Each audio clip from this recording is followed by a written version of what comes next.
Good morning student. जैसा कि हमने आपको बताने जा रहे हैं कि इससे पहले की वीडियो में आपको हमने 1.3 एक्सरसाइज के बारे में बताया था। आज हम आपको 1.4 एक्सरसाइज के बारे में बता रहे हैं। ठीक है, जैसा कि हमने आपको पहले भी बताया था कि आपको अगली वीडियो में अगली नेक्स्ट एक्सरसाइज के बारे में बताएंगे। तो हमारी नेक्स्ट एक्सरसाइज है 1.4। ठीक है, इस एक्सरसाइज में हमें आपको बताना है सर्वनिष्ठ क्या होते हैं। ठीक है, सर्वनिष्ठ क्या होते हैं। और देखो जैसे यहाँ पर ये पूछा गया है, इसमें एक्स एक हमारा समुच्चय दिया है 1 3 5 और एक दे रखा है 1 2 3। इसमें इसने कहा है कि एक्स और वाई का क्या निकालना, एक्स यूनियन वाई निकालना है। जैसे कि हमने छोटी क्लास में पढ़ा था कि लासा कैसे निकलता है, मासा कैसे निकलता है, सेम उसी तरीके से करते हैं। जैसे लासा में जो कॉमन होते थे वो भी आते थे, जो कॉमन नहीं है वो भी आते हैं। ठीक है, ऐसे ही जैसे मासा निकालते थे तो मासा में क्या देखते थे कि जो कॉमन आ रही हैं संख्याएं, केवल वही संख्या हमारी मासा में आती थी। तो आज भी हम इसी प्रकार से करेंगे। इनमें भी जो ये दे रखा है यूनियन जिसे कहा जाता है, इसका मतलब है कि लासा लेना।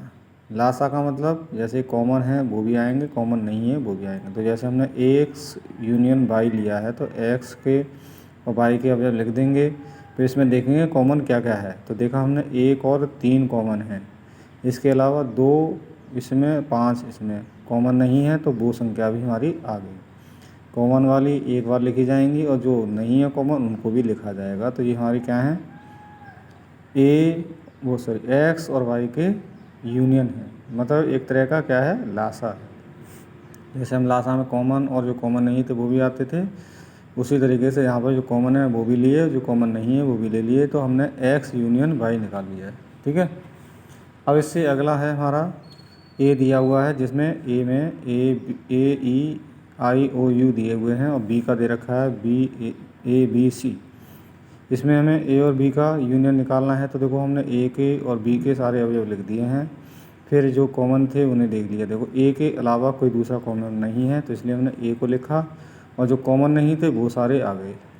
ठीक, अब इससे अगला सवाल है जिसमें कहा है कि एक्स एक प्राकृत संख्या है और 3 का गुणज है। 3 का गुणज है, इसका मतलब है कि 3 का जो पहाड़ा है उसको लिखते जाएंगे, डॉट डॉट करते हुए आगे तक संख्या चलेंगी।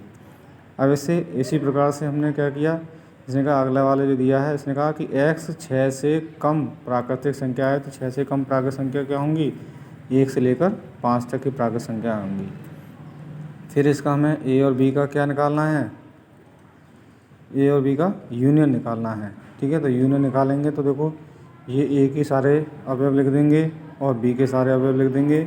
फिर जो कॉमन है उन्हें लिखेंगे, जो कॉमन नहीं है वो भी लिखेंगे। तो जैसे देखो 1 और 2 कॉमन नहीं थे वो भी आ गया, 3 कॉमन था उसको एक बार लिख दिया, फिर 4 और 5 यहाँ से लिख दिए, 6 कॉमन था तो और कोई कॉमन नहीं है। फिर इसके बाद हम सारे अंकों को इसी प्रकार से लिख देंगे, डॉट डॉट करके लगा देंगे। ठीक है, तो केवल 3 कॉमन था उसको भी लिख दिया हमने। अब इससे आगे हम कर रहे हैं कि अब इसमें देखो अगला दे रखा है ए में यहाँ पर प्रश्न में बताया गया है कि एक्स एक प्राकृत संख्या है और 1 से बड़ा और 6 से छोटा और उसके बराबर है। ठीक है, 1 से बड़ा और 6 से छोटा और उसके बराबर है। तो इसका अर्थ यह है कि ए की संख्या हमारी 1 से बड़ी ली गई है, 2 3 4 5 और 6 तक हमने उसे ले लिया लास्ट। ठीक है, इसके बाद इसने कहा एक्स एक प्राकृत संख्या है जिसमें एक्स का मान 6 से बड़ा और 10 से छोटा है। ठीक है, 6 से बड़ा है 7 और 10 से छोटा है 9, तो 7 8 9 इस तरीके से हो गए हैं। अब इससे आगे हम क्या कर रहे हैं, जैसे कि हमने बताया कि इसमें ए और बी का सर्वनिष्ठ वो क्या निकालेंगे, यूनियन निकालेंगे। ठीक है, यूनियन निकालेंगे थी। ठीक है, तो यूनियन कैसे निकालते हैं हम इसमें जैसे कि हमने बता रखा है आपको, ए और बी के दोनों लिखे और कॉमन देखे। कॉमन इसमें क्या दिख रहा है, कोई भी कॉमन नहीं दिख रहा है, तो कोई कॉमन तो है ही नहीं।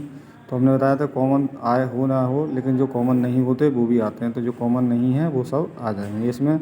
इस तरीके से हम यूनियन निकाल लेंगे। ठीक है, अब इसमें ए के 1 2 3 दिए हुए हैं और बी का 0 है। इस फाई का मतलब होता है 0, इसमें कोई भी अवयव नहीं है। जब कोई भी अवयव नहीं होता है तो हम ए और बी का जब सर्वनिष्ठ यूनियन निकालते हैं तो ए के और बी के इस तरीके से लिख देते हैं।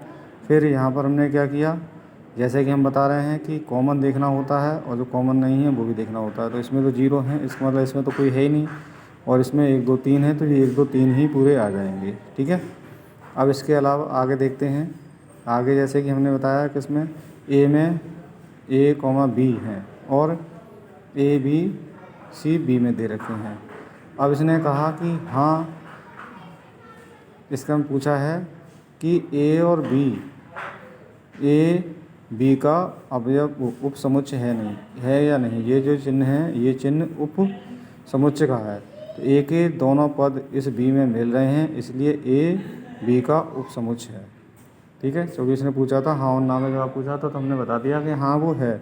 फिर इसमें बताया गया कि ए और बी का यूनियन बताइए। तो ए और बी का यूनियन निकालने के लिए हम इस तरीके से करेंगे, और जो कॉमन थे वो लिख दिए, जो कॉमन नहीं है उसको भी मैंने लिख दिया है। ठीक है, अब इससे आगे यदि इसने कहा कि ए बी का अवयव है, ए बी का अवयव है, तो बताइए ए और बी का यूनियन क्या होगा। ए और बी का यूनियन क्या होगा, तो वो हो जाएगा हमारा ए। ठीक है, यूनियन में ए आ जाएगा।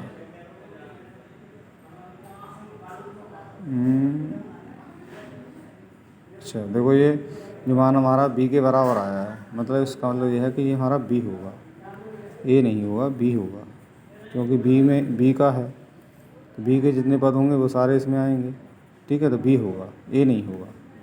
अब इससे आगे का है हमारा, इसमें ए में 1 2 3 4 दिए हैं और बी में दे रखे हैं 3 4 5 6 और सी में दे रखे हैं 5 6 7 8 और इसमें 7 8 9 10 तक दिए हुए हैं।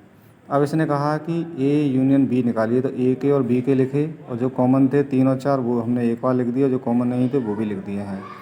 इसी प्रकार से आगे देखो हमने किया है, इसमें इसने कहा दे रखा है ए और सी का यूनियन निकालना है। तो ए और सी का यूनियन कैसे निकालते हैं, जैसे कि हमने बताया ए के लिखे, बी के लिखे, कॉमन देखा, फिर ए के और सी के लिखे और कॉमन देखा, तो कॉमन कोई है नहीं, तो जो कॉमन नहीं है वो तो छोड़ो उन्हें, जो कॉमन नहीं होते उनको तो हमें लिखना ही पड़ेगा। तो हमने सभी पदों को लिख दिया।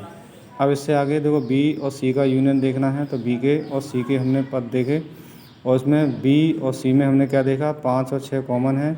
इसका अर्थ यह है कि इसका जो यूनियन आएगा वो कॉमन में 5 और 6 एक बार लिखा जाएगा और जो कॉमन नहीं है वो सारे पद आ जाएंगे। अब फिर हमें बी और डी का यूनियन निकालना है, तो बी और डी के पद लिखे और इसमें देखा कि क्या कॉमन है, तो कोई कॉमन नहीं है। अब कॉमन नहीं है तो जो कॉमन नहीं हो तो वो पद तो आएंगे, तो हमने सारे वो पद लिख दिए हैं। अब ए बी सी और ए बी सी के हमने ए के बी के सी के तीनों के पद लिख दिए। ठीक है, आपने जैसे कि बताया कि तीनों में जो कॉमन मिलेगा उसको एक बार लिखा जाएगा, जो कॉमन नहीं होगा उसे भी लिखा जाएगा। तो देखो 3 और 4 इसमें कॉमन है, 5 और 6 इसमें कॉमन है, तो उनको एक एक बार ही लिखेंगे और जो पद कॉमन नहीं है वो भी लिखे जाएंगे। ऐसे ही देखो ए बी डी के निकाले, ए के लिखे, बी के लिखे, डी के लिख दिए हैं। फिर हम जैसे कि हमने बताया कि जो कॉमन होगा उनको एक बार लिख देंगे, जो कॉमन नहीं होगा उनको भी लिख देंगे। तो हमने सारे पद इस तरीके से लिख दिए हैं। अब बी सी डी पूछा है, तो देखो बी के, सी के और डी के हमने लिखे। फिर जैसा हमने और ऊपर करते आए हैं सेम उसी तरीके से करेंगे, जो कॉमन होगा उन्हें एक बार और जो कॉमन नहीं है वो भी लिखे जाएंगे। तो हमने इस तरीके से वो सारे पद लिख दिए हैं। अब क्या कर रहे हैं, एक्स और वाई का यूनियन निकाल वो सर्वनिष्ठ निकाल रहे हैं। ठीक है, सर्वनिष्ठ, इसे हम इंटरसेक्शन कहते हैं इंग्लिश में, इसका मतलब है सर्वनिष्ठ। ठीक है, तो सर्वनिष्ठ हमें निकालना है। तो सर्वनिष्ठ में जैसे मासा होता था, मासा में क्या केवल कॉमन ही लिया जाता था, तो हमें कॉमन ही लेना पड़ेगा। एक्स और वाई का सर्वनिष्ठ, एक्स और वाई के पद लिखे और इसमें देखा 1 और 3 दोनों में कॉमन आ रहा है, तो इसका सर्वनिष्ठ 1, 3 हो जाएगा। ठीक है, अब इससे अगला है ए और बी। तो ए और बी के हमने पद लिखे, ए के लिखे, बी के लिखे और देखा कि इसमें क्या कॉमन आ रहा है, तो इसमें ए के अलावा कोई दूसरा पद नहीं आ रहा, तो इसका सर्वनिष्ठ जो है ए हो जाएगा। फिर हमने ए और बी के लिए फिर से निकाला, तो ए के पद लिखे, बी के लिखे और इसमें देखा क्या कॉमन आ रहा है, तो देखो 3 के अलावा हमें और कोई कॉमन नहीं मिल रहा है, तो इसका मतलब यह है कि इसमें 3 सर्वनिष्ठ होगा। इसमें बी और ए और बी में देखा तो ए के लिखे, बी के लिखे, इसमें देखा कोई भी पद मैच नहीं कर रहा, कोई भी पद कॉमन नहीं है, इसका मतलब यह है कि इसमें 0 आएगा। ठीक है, 0। और ए और बी में देखेंगे तो देखो ए के पद हैं, बी में 0 है, इसलिए इसका भी 0 ही आएगा। ठीक है, या कोई कॉमन पद नहीं है इसलिए। अब देखो इसमें ए के मान दिए हैं, बी के मान दे रखे हैं, सी के मान दिए हैं और डी के भी दिए हैं। और इसने कहा है कि ए और बी का सर्वनिष्ठ निकालिए। तो ए और बी को लिखा और इसमें हमने देखा कॉमन क्या दिख रहा है, तो 7, 8, 9 कॉमन दिख रहा है, लिख दिया। अब हमने बी और सी के लिए निकाले, तो बी और सी में देखा तो 11 और 13 कॉमन दिख रहा है, तो 11 और 13 हमने कॉमन ले लिया, ठीक है, जो ये सर्वनिष्ठ निकला है। अब A B C D A C B में देखा, ए सी बी में तो ए के लिखे, सी के लिखे, बी के लिखे, तो हमने कॉमन देखा तो कॉमन क्या दिख रहा है, तीनों में 11 दिखाई दे रहा है, 11 11 11, तो इसका सर्वनिष्ठ 11 हो जाएगा, ठीक है। अब इसका देखो ए और सी का सर्वनिष्ठ निकलवाया है, तो ए के और सी के लिखे हमने, तो ए और सी में भी हमें क्या मिला, केवल 11 ही मिला है कॉमन, ठीक है, 11 ही कॉमन मिला है, तो इसलिए सर्वनिष्ठ का 11 हो जाएगा। अब इसके बाद देखेंगे, इससे आगे हम देख रहे हैं बी और डी को, ठीक है। बी और डी में देखेंगे तो बी और डी में क्या कॉमन आ रहा है, बी और डी में कोई भी कॉमन नहीं है, इसका मतलब यह है कि इसका 0 आएगा, ठीक। अब इससे अगला है हमारा ए बी सी, ठीक है, तो इसमें बी और सी का तो यूनियन है और ए का सर्वनिष्ठ है। तो पहले हम बी और सी के साथ यूनियन निकालेंगे। तो देखो हमने यहाँ पे लिखा इसका यूनियन, तो यूनियन में हमने बताया कॉमन आते हैं साथ, जो कॉमन है वो भी और जो कॉमन नहीं है वो भी आते हैं। तो इसमें देखो 7, 9, 11, 13 थे, तो 11, 13 मिल रहे थे तो हमने 11, 13 लिखे, और जो 15 नहीं मिला था वो भी लिख दिया, ठीक है। अब इन दोनों में क्या निकालना है, सर्वनिष्ठ, ठीक है। इन दोनों का यूनियन निकालने के बाद फिर इन दोनों का सर्वनिष्ठ निकालना है। तो सर्वनिष्ठ में केवल हमने बताया था कॉमन देखेंगे, तो कॉमन में 7, 9, 11 ही कॉमन दे रखे हैं, तो इसलिए इसका आंसर 7, 9, 11 होगा। अब इसके आगे देखेंगे ए और डी का, ए और डी में यूनियन निकालेंगे, ए का और डी का लिखेंगे, तो ए और डी में कोई पद नहीं मिल रहा है, इसका इस मतलब हो गया कि इसमें 0 है। अब इससे अगला देख रहे हैं ए बी डी, तो बी और डी का तो यूनियन है और ए का सर्वनिष्ठ है। बी और यू का यूनियन है, बी और डी का यूनियन और ए का सर्वनिष्ठ। तो पहले बी और डी का निकालेंगे, तो वो बी के लिखे और डी के पद हमने लिख रखे हैं, इनमें हमने इनका यूनियन निकाला, तो यूनियन में जो कॉमन है वो भी और जो कॉमन नहीं होते वो भी आते हैं, तो इसलिए इसमें 7, 9, 11, 13, 15, 17 सारे पद आ गए। फिर इसके और इसके बीच में सर्वनिष्ठ निकालेंगे, तो सर्वनिष्ठ में कॉमन देखेंगे, तो कॉमन में 9, 7, 9, 11, 7, 9, 11 दोनों में दिखाई दे रहा है, तो ये आ गया इसका सर्वनिष्ठ, ठीक है। अब इसके बाद देखिए इसने कहा कि ए और बी का सर्वनिष्ठ और बी और सी का यूनियन, इनका निकालने के बाद फिर इनका हमें सर्वनिष्ठ निकालना होगा। तो देखो मैंने ए और बी लिखा, फिर बी और सी लिख दिया है। तो देखो ए और बी का तो मैंने क्या निकाल लिया, सर्वनिष्ठ, क्योंकि देखो ए और बी में कॉमन क्या आ रहे हैं, 7, 9, 11, तो 7, 9, 11 लिख दिए। और इसमें बी और सी का यूनियन निकलवाया, तो देखो यूनियन के लिए जो कॉमन था 11 और 13 वो उसको एक बार लिख दिया, और जो कॉमन नहीं थे वो पद भी लिख दिए हैं। अब इन दोनों का फिर हमें सर्वनिष्ठ निकालना है, तो सर्वनिष्ठ निकालने के लिए 7, 9, 11 दोनों में दिखाई दे रहे हैं वो हमने ले लिए, तो ये इसका पूरे का सर्वनिष्ठ निकला है। अब इसी प्रकार से ए और डी का यूनियन, बी और सी का यूनियन, और इन दोनों का जो निकल के आएगा उसका सर्वनिष्ठ निकालना है। तो देखो हमने ए और बी का यूनियन लिखना था, हमने यहाँ पर लिख दिया है, सर्वनिष्ठ लिख दिया है, ठीक है। यूनियन लिखना था तो यूनियन आएगा, और इसमें भी देखो यूनियन आएगा, ठीक। अब इसमें हमने ये थोड़ा सा गलत कर दिया है, इसे दोबारा से कर देते हैं। देखो यहाँ पर क्या आएगा, इसमें जैसे कि हमने बताया है कि यूनियन में जितने जो कॉमन होते हैं वो भी आते हैं, जो कॉमन नहीं होते वो भी आएंगे। तो यहाँ पर कॉमन में क्या है, 3, 5, 7, 9, 11, 15, 17 ये सारे पद आ जाएंगे, ठीक है। इस तरीके से सारे लिख देंगे। तो 1 से 2, 3, 5, 7, 9, 11, 15, 17 ये सभी पद आ चुके हैं इसमें। अब हमें क्या लिखना है, सर्वनिष्ठ, ठीक है, सर्वनिष्ठ करना है। तो सर्वनिष्ठ के लिए यहाँ पर हम देखेंगे तो 7, 9, 11, 15, 7, 9, 11, 15, ठीक है, 7, 9, 11, 15, 7, 9, 11, 15 ये पद हमारे कॉमन आ रहे हैं। तो इसमें इसका जो सर्वनिष्ठ है वो हमारा ये आ जाएगा, इस तरीके से इसका आंसर हो जाएगा, ठीक है। अब इससे अगला है हमारा सवाल, इसमें ये कहा गया है कि ए एक सम प्राकृतिक संख्या है और एक प्राकृत संख्या है, और बी में कहा गया कि सम प्राकृत संख्या है, और सी में विषम प्राकृतिक संख्या कहा गया है, और डी में अभाज्य संख्या कहा गया है, ठीक है। इस तरीके से संख्याओं का विस्तार कहा गया है। अब इसने कहा कि ए और बी का हमें क्या निकालना है, ए और बी का निकालना है, क्या निकालना है, ए और बी का सर्वनिष्ठ, ठीक है, सर्वनिष्ठ निकालना है। तो ए हमारे में प्राकृत संख्या थी और बी क्या थी, सम संख्या। और सर्वनिष्ठ में हम क्या देखते हैं, केवल कॉमन देखते हैं, केवल क्या देखते हैं, कॉमन। सर्वनिष्ठ में केवल कॉमन देखा जाता है, तो इसलिए इसमें कॉमन में प्राकृत संख्या और सम संख्या में क्या कॉमन मिलेगा, केवल सम संख्या ही कॉमन मिलेगी। तो यहाँ पर हम इसे सम संख्या कर देते हैं, ठीक है, सम संख्या ही कॉमन मिलेगी, ठीक है, क्योंकि इसमें इसने इसका कॉमन पूछा है, क्योंकि सर्वनिष्ठ में केवल कॉमन आता है। और इसमें ए और सी का पूछा गया है, तो ए और सी में विषम है, विषम कहा गया है, तो विषम आएंगे इसमें सभी पर, ठीक है, सारे विषम ही कॉमन आएंगे, ठीक है। अब इसमें कहा गया कि ए और डी बताइए, ए और डी का सर्वनिष्ठ बताना है, तो ए और डी में भी क्या आएगा, ए और डी में डी का क्या है, अभाज्य, तो सारे अभाज्य संख्या ही आएंगी, ठीक है, सारी अभाज्य संख्या आ जाएंगी, क्योंकि इसने केवल सर्वनिष्ठ कहा है, ठीक है, क्या कहा है, केवल सर्वनिष्ठ, ठीक है। ए और बी का सर्वनिष्ठ सम, ए और सी का सर्वनिष्ठ विषम, ए और डी का सर्वनिष्ठ हमारा अभाज्य संख्या। बी और सी के लिए कहा गया, देखो बी और सी इन दोनों का सर्वनिष्ठ 0 रहेगा, क्योंकि सम और विषम में कोई भी संख्या कॉमन नहीं मिलेगी। अब बी और डी में सम, इसमें सम है, इसमें अभाज्य, तो अभाज्य में 1 2 होता है जो सम संख्या होती है, तो इसलिए केवल 2 ही इसमें मिलेगा, ठीक है। इसमें सम में सारी संख्या जो हमारी 2 से विभाज्य होती हैं वो संख्या होती हैं, और अभाज्य में 1 2 होता है जो सम संख्या है, इसलिए इन दोनों में केवल 2 ही कॉमन मिलेगा, तो इसका आंसर 2 हो जाएगा, ठीक है। अब इससे आगे इसने कहा सी और डी में बताइए, सी और डी में बताना है, तो सी और डी में क्या होगा, सारी विषम संख्याएं हैं और इसमें सारी क्या हैं, अभाज्य संख्याएं हैं, तो इसमें सारी अभाज्य संख्या आएंगी 2 को छोड़कर, ठीक है, क्योंकि 2 ही हमारा ऐसा है जो विषम संख्या नहीं है, ठीक है, 2 को छोड़कर सारी संख्याएं कॉमन आएंगी, तो इसलिए 3 5 7 11 17 19 डॉट डॉट करके सारी संख्याएं हमारी हो जाएंगी, ठीक है, सर्वनिष्ठ, ठीक, जो अभाज्य होंगी वही संख्या होंगी 2 को छोड़कर।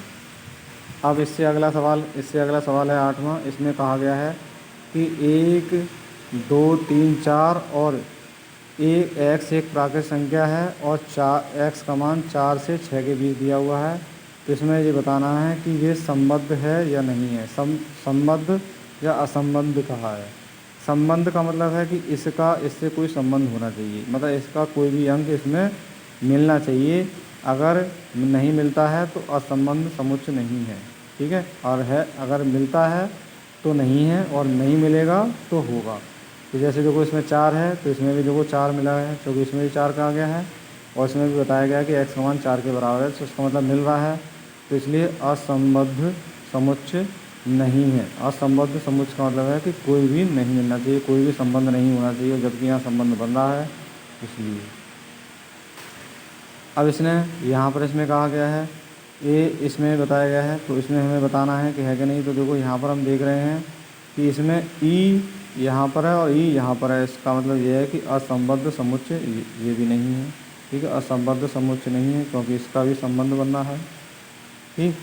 अब इसमें देखा कि समपूर्णांक है और इसमें कहा विषम पूर्णांक है, तो सम और विषम में तो कोई मिलेगा ही नहीं, कोई नहीं मिलेगा। इसका अर्थ ये क्या है कि यही हमारा एक अकेला होगा, जिसे हम कह सकते हैं कि असंबद्ध समुच्चय है, ठीक है, यही अकेला होगा, ठीक है। तो हमारे पहला और दूसरा तो असंबद्ध समुच्चय नहीं है, लेकिन तीसरा वाला असंबद्ध समुच्चय है, ठीक है।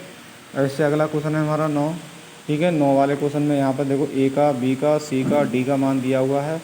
इसने कहा कि ए में से बी घटा के बताना है। ए में से बी घटाएंगे तो बी के जितने पद इसमें मिल रहे होंगे उन पदों को छोड़ देंगे, और बकाया जो बचे ए में पद होंगे वही हमारा आंसर होगा। तो हमने देखा कि इसमें कौन सा पद है जो मिल रहा है, तो देखो यहाँ देखा 12 मिल रहा है, ठीक है, 12 इसमें एक पद मिल रहा है, क्योंकि 12 यहाँ पर भी है, 12 यहाँ पर भी है, तो 12 को छोड़ देंगे और सारे पद लिख लेंगे। देखो 3 6 9 हमने लिखा है, फिर इसके बाद 12 को छोड़ दिया, 15 18 21 लिख दिया है, ठीक है, केवल 12 मिल रहा तो 12 छोड़ देंगे। ऐसे ही देखो ए और सी में से घटाएंगे, तो ए और सी में से घटा रहे हैं, तो सी के जितने पद इसमें मिलेंगे ए में उतने ही छोड़े जाएंगे। तो देखो हमें क्या मिल रहा है, एक तो इसमें 6 मिल रहा है, ठीक है, उसके बाद देखो 3 हमने लिख दिया, 3 नहीं मिल रहा था, फिर 6 देखा 6 इसमें है कि नहीं, तो जो 6 छोड़ दिया, फिर देखा 9, 9 इसमें नहीं है इसलिए 9 लिखा जाएगा। फिर देखा 12 इसमें दे रखा है इसलिए छोड़ दिया। फिर 15 देखा तो 15 इसमें नहीं है तो 15 लिख दिया। फिर देखा हमने 18 इसमें है नहीं है लिख दिया। 21 देखा 21 में नहीं है इसलिए लिख दिया। ठीक है, वही पद देखेंगे जो सी में नहीं होंगे उन्हीं को छोड़ेंगे केवल। ऐसे ही जब ए माइनस डी करेंगे तो ए माइनस डी करने पर डी के पदों को देखेंगे, डी के जो पद इसमें नहीं मिलेंगे वही पद छोड़ दिए जाएंगे। तो देखो यहाँ पर हमें दिख रहा है कि 15 के अलावा कोई ऐसा पद नहीं है जो मिल रहा हो, तो 15 को छोड़ दिया जाएगा और सारे पद लिख दिए जाएंगे। तो देखो 3, 6, 9, 12, 3, 6, 9, 12 तक लिख दिया, 15 छोड़ दिया, उसके बाद 21 लिख दिया है। ठीक है, अब बी माइनस ए करेंगे। बी माइनस ए मतलब बी में से अब ए को घटाएंगे, तो वही प्रोसेस जो ऊपर से करते आ रहे हैं। कॉमन देखेंगे, कॉमन यहाँ पर 12 मिल रहा है, 12 को छोड़ देंगे और बकाया अंक को लिख देंगे। जैसे अब सी में से ए माइनस करेंगे तो ए के जो पद इसमें मिलेंगे उन्हें छोड़ देंगे और बकाया सबको लिख देंगे। तो इसमें कौन कौन से पद हैं जो मिल रहे हैं, कौन कौन से पद हैं इसमें जो मिल रहे हैं? एक तो 6 मिल रहा है, दूसरा 12 मिल रहा है। ठीक है, तो दोनों पदों को छोड़ देंगे और पद सारे लिख दिए जाएंगे। ठीक है, तो देखो लिख दिए गए हैं। अब इसके बाद देखो डी में से ए माइनस कर रहे हैं। डी में से हमने ए माइनस किया है तो डी के ए के जो पद डी में मिलेंगे उन्हें छोड़ देंगे। तो यहाँ 15 मिल रहा था तो 15 को छोड़ दिया और जो पद नहीं मिले उन्हें लिख दिए। अब बी में से सी माइनस करेंगे तो बी में से सी माइनस करने का मतलब क्या है कि डी के जो सी के जो पद हैं बी में जो मिलेंगे उन्हें छोड़ दिया जाएगा। तो 12 और 16 देखो इसमें मिल रहे हैं और 4 और 8 भी मिल रहे हैं। तो केवल खाली इसमें क्या रह गया? 20 जो नहीं मिल रहा है वही अंक इसमें आएगा। अब बी में से डी घटाना है तो हमने जैसे ही बताया कि बी में डी के जो पद मिलेंगे उन्हें छोड़ दिया जाएगा। तो देखो 20 मिल रहा है, 20 को छोड़ दिया जाएगा और अंक नहीं मिल रहे तो उन अंकों को हमने लिख दिया है। देखो फिर सी में से बी घटाएंगे तो देखो वही प्रोसेस, बी के सी में जो मिलेंगे उन्हें छोड़ दिया जाएगा, जो नहीं मिलेंगे उन्हें लिख दिया जाएगा। तो देखो 2, 6, 10, 14 ये पद नहीं मिल रहे हैं इसलिए इनको लिख दिया गया। डी में से बी घटाएंगे तो देखो वही प्रोसेस है, जो मिलेगा उसे छोड़ेंगे। जैसे 20 है तो 20 को छोड़ दिया जाएगा और सारे अंक लिख दिए जाएंगे। फिर सी में से डी घटाना है तो सी में से डी घटाएंगे तो डी के जो पद मिलेंगे उन्हें छोड़ देंगे। डी के कौन से पद हैं जो इसमें मिल रहे हैं? डी के कौन से पद दिख रहे हैं इसमें? 10 है जो दिख रहा है और 10 को हम यहाँ से छोड़ देंगे और बकाया जो बचेगा उस सबको लिख दिया जाएगा। फिर डी में से सी घटाना है तो डी में सी घटाने के लिए सी का ही पद देखना है। तो यहाँ पर देखो जैसे सी में से डी घटाने पर देखा 10 ही मिल रहा था, ऐसे डी में से सी घटाएंगे तभी 10 ही कॉमन आ रहा है। इसका तो यह है कि इसमें आंसर में हमारे 5, 15, 20 आएंगे। ठीक है, और उसके बाद देखो एक्स और वाई के पद दिए हुए हैं। ठीक है, एक्स और वाई का मतलब है कि एक्स में से वाई घटाना है। एक्स में से मैंने वाई घटाया तो देखो वाई के जो पद मिल रहे थे बी और डी वो जो हमने छोड़ दिए, केवल ए और सी बचे हैं उनको हमने लिख दिया है। इसमें देखा हमने वाई में से अब एक्स घटा रहे हैं तो वही जैसे यहाँ मिल रहे थे बी और डी, ऐसे ही अब यहाँ पर भी बी और डी मिल रहे हैं तो एफ और जी इसमें बचेंगे। फिर एक्स और वाई का हमें क्या निकालना है? सर्वनिष्ठ निकालना है। सर्वनिष्ठ का मतलब केवल कॉमन लेना। कॉमन में केवल बी और डी ही कॉमन आ रहे हैं। ठीक है, इसके अलावा वो कोई पद कॉमन नहीं है। ठीक है, अब इससे आगे अगला सवाल है हमारा 11वां। ठीक है, इसने कहा कि आर एक वास्तविक संख्याओं का समुच्चय है। आर क्या है? एक वास्तविक संख्याओं का समुच्चय है और क्यू परिमेय संख्याओं का समुच्चय है।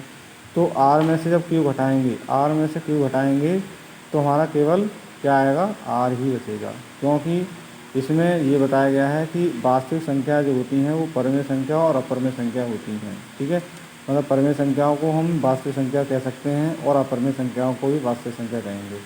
तो जैसे ही हम इस आर में से क्यू घटाएंगे तो अपरिमेय संख्या आएंगी और अपरिमेय संख्याओं को भी हम क्या कह रहे हैं? वास्तविक संख्या कह रहे हैं, इसलिए इसका आंसर आर ही आ जाएगा। अब इसमें देखो ये दे रखे हैं और इसने कहा कि सत्य असत्य बताना है। ठीक है, सत्य असत्य बताना है। अगर ये इसका असंबद्ध समुच्चय होगा तो सत्य कहेंगे, अन्यथा नहीं कहेंगे। तो देखो इसमें 3 मिल रहा है इसलिए नहीं है, इसलिए असत्य है ये। ठीक है, और इसमें देखा तो इसमें हमने देखा कि ए मिल रहा है इसलिए ये भी असंबद्ध समुच्चय नहीं है और इसने कह रखा है तो इसलिए ये भी असत्य होगा। ठीक है, असत्य हमने लिख दिया है। फिर इसमें देखा तो इसमें कोई भी अंक हमें नहीं मिल रहा है, इसका मतलब यह है कि ये सत्य है। इसमें देखा तो इसमें भी कोई अंक नहीं मिल रहा है, इसका मतलब यह है कि इसने सही कहा है, सत्य है। ठीक है, इस तरीके से आप हमारी जो एक्सरसाइज है 1.4 वो समाप्त हुई है और इससे आगे की एक्सरसाइज जो 1.5 हम एक्सरसाइज कराएंगे उसको आप नेक्स्ट वीडियो में देखेंगे। तब तक के लिए नमस्कार।